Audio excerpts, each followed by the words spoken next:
Keutamaan menghafal Al-Quran. Keseringan baca Al-Quran mengangkat kedudukan Anda di dunia. Ya, punya pengetahuan logika jalan. Baik, tapi yang sering baca Al-Quran barangkali di dunia tidak banyak dilihat, tapi penduduk langit sudah nunggu tuh. Ya. Makanya lain ketika diberi kedudukan di akhirat, yang sering kali mendekat kepada Al-Quran, itu penghormatannya lain.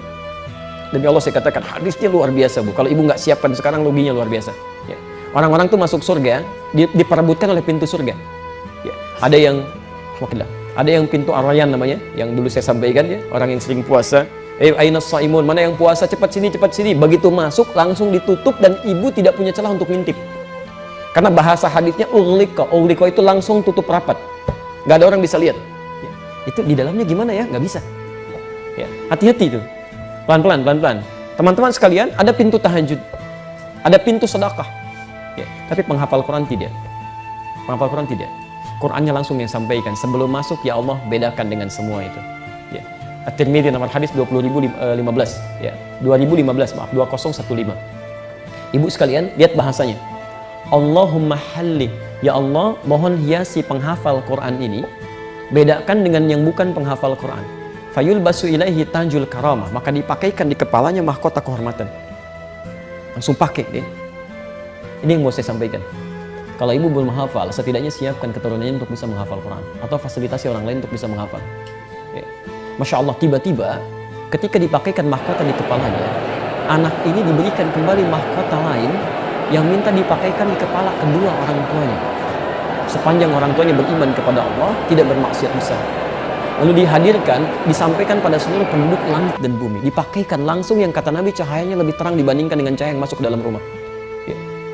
Apa yang terjadi? Semua orang pada saat itu, para orang tua itu Masya Allah, tak terlukiskan. Yang tidak menyiapkan cuman dia heran, ada yang tertunduk, ada yang menyesal, ada yang macam-macam.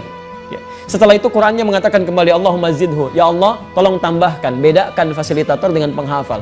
Fayul basu ilaihi libasal karamah, maka dipakaikan di tubuhnya itu jubah kehormatan. Jadi dia pakai jubah, pakai mahkota, ini pangeran kecil gitu kan. Setelah itu dia gandeng keluarganya, masuk surga, menggandeng keluarganya. Ya. Dimintakan terus naik lagi sampai puncak surga yang paling tinggi. Itu ada tafsirnya di Quran surah ke-35 ya, Fatir ayat 33, posisi paling kiri sebelah atas, dengan di Quran surah ke-52 ayat 21. At-Tur. Quran surah 35 ayat 33 dengan Quran surah 52 ayat 21. Saya melihat kecenderungan sekarang Bu ya, hati-hati ya. Ada orang yang seringkali berlomba mengejar dunia tanpa sadar yang sering dikecilkan itu sudah menyiapkan akhiratnya. Menyiapkan akhiratnya gitu kan. Ada anak yang ya ketinggalan, ternyata dia sudah hafal Quran gitu. Ibunya bergerilya di belakang tuh. Dia kejar akhiratnya. Ya. Jadi, dan banyak orang menyesal saat itu. Ya, karena saat orang masuk surga itu bergantung salah satunya, tempatnya bergantung salah satunya dengan seringnya bacaan Quran yang dia baca. Ya. Jadi kalau ibu misalnya wafat, dalam keadaan sering baca Quran 5 ayat, itu nanti saat masuk surga, diminta baca Quran yang biasa dibacakan. Ya.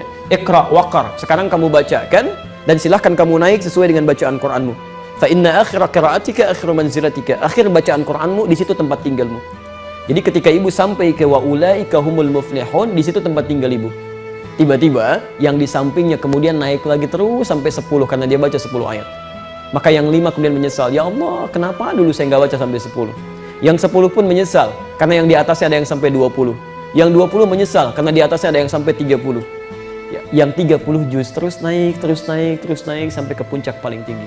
Itulah sebabnya anak-anak Palestina yang usia 4 tahun, 5 tahun, termasuk kami di Libya dulu gitu kan, itu kalau Anda yang sudah hafal Quran 30 juz, temannya baru setengah Quran, dia akan katakan, ini canda anak 4-5 tahun. Nanti saya di surga dadahin kamu yang masih di bawah. Bisa nggak ibu bayangkan? Tapi yang paling menarik, ada ibu-ibu pejuang yang merasa dia belum bisa menghafal dalam kehidupannya. Tapi dia siapkan anaknya, dia siapkan cucunya, dan itu yang digandeng naik terus sampai ke atas. Ibu boleh dibanggakan di dunia gitu kan, tapi yang kenal paling sekitaran kita aja. Tapi kalau ibu dibanggakan di akhirat, semua penduduk langit dan bumi mengatakan kamu yang terbaik. Itu poinnya.